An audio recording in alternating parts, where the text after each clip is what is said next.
Bonjour. C'est avec plaisir que je vous retrouve pour cette nouvelle édition du 78 News.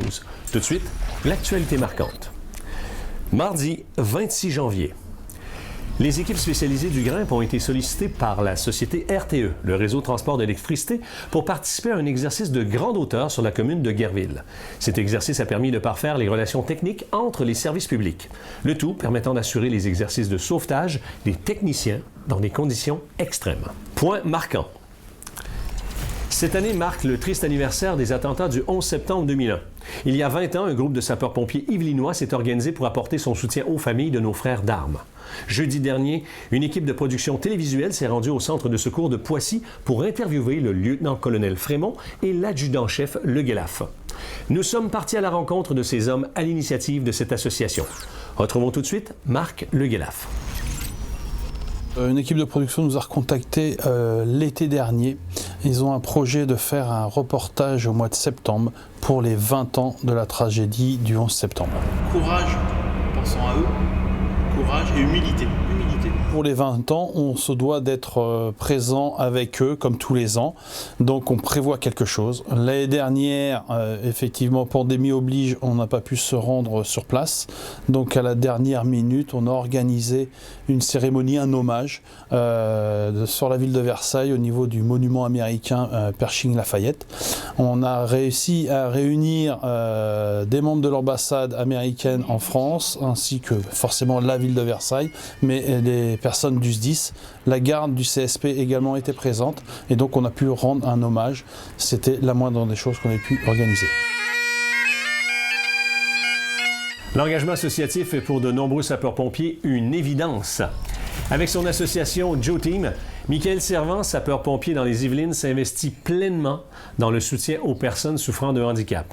Ce week-end, une course un peu particulière à laquelle Michael a participé s'est déroulée en soutien à la petite Léana. D'ailleurs, nous avons l'occasion ici maintenant d'avoir Michael au téléphone. Bonjour Michael. Bonjour Vincent. Merci de nous accorder du temps. Tout d'abord, tu as participé à une course qui est un peu particulière. Pourrais-tu nous donner un peu plus de détails? Les courses étant annulées, donc il y a lieu depuis une semaine environ, jusqu'au 7 avril, une course virtuelle qui nous permet de faire profiter la famille, de donner le sourire à la petite Léana et de changer un peu les idées de ce contexte sanitaire. Oui, contexte sanitaire très particulier. D'ailleurs, peux-tu nous donner un peu plus de détails concernant l'association Au fil de Léana?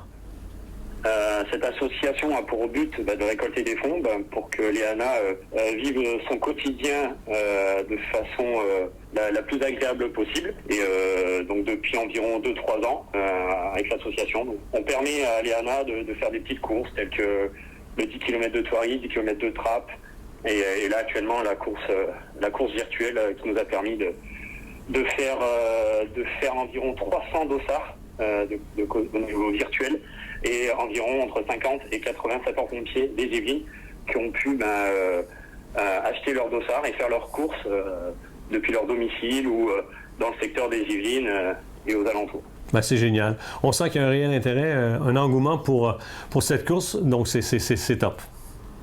On a un engouement derrière nous du personnel des Yvelines qui est super intéressant et heureusement que les collègues sont là pour continuer et redonner le sourire aux familles et aux enfants. Bravo à tous. Jusqu'à quelle date peut-on s'inscrire à la course? Jusqu'au 7 avril, nous pouvons faire encore les 10 km, les 5 km en marchant, en courant. Que 10 € le dossard et 9,50 € vont directement à l'association de Léana. Bon, vous l'aurez compris, mesdames et messieurs, il est encore temps de s'inscrire. Et si vous désirez aider Michael et son association, vous pouvez le contacter sur l'adresse qui s'affiche actuellement à l'écran. Merci Michael, merci beaucoup. Je te souhaite une bonne continuation avec ton association Joe Team. Ça marche, merci beaucoup Vincent. À bientôt. Au revoir. À bientôt. Le 78 News est votre journal d'actualité. Si vous avez entrepris une démarche particulière, si vous faites partie d'une association, si vous entreprenez un défi sportif ou si vous avez envie de mettre en avant une démarche de votre amicale, contactez-nous à l'adresse suivante. Nous nous ferons le relais de votre actualité. Nous nous retrouverons jeudi prochain pour un nouveau 78 News. Quant à moi, je vous souhaite une bonne fin de semaine et comme on dit par chez nous, quand on regarde le 78 News, on se tire une bûche.